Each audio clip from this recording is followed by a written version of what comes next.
This week we've been exploring Psalm 139. It's a beautiful poem of worship that David wrote, and he marvels the whole way through it, not only the greatness of God, but how much God cares about him as an individual. And I hope you go back and watch the others if you missed them, but even if you didn't, let me tell you this right here, right now.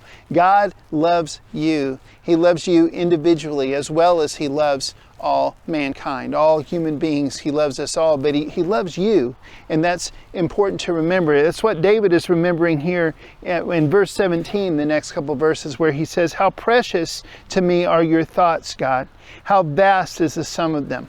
Were I to count them, they would outnumber the grains of sand. When I awake, I am still with you."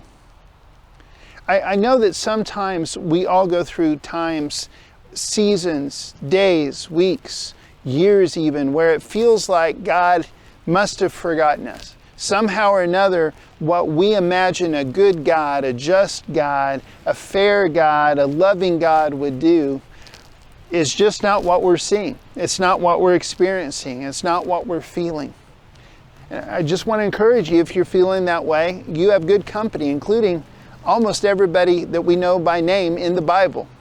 Most of them felt that way. Even Jesus himself felt that way in the Garden of Gethsemane, wrestling with it was his will as well, but he was having to submit to the will of his Father.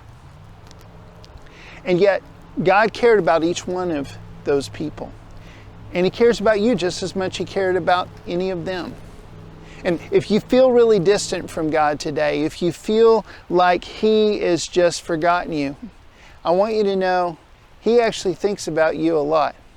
He thinks about you just because you're a human being.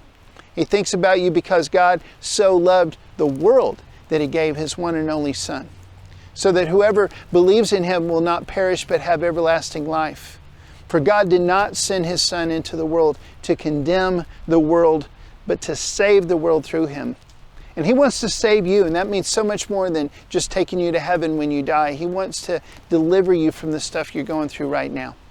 I encourage you, God is thinking about you. Think about him for a little bit today. Say a prayer to him and watch him connect with you. God bless you.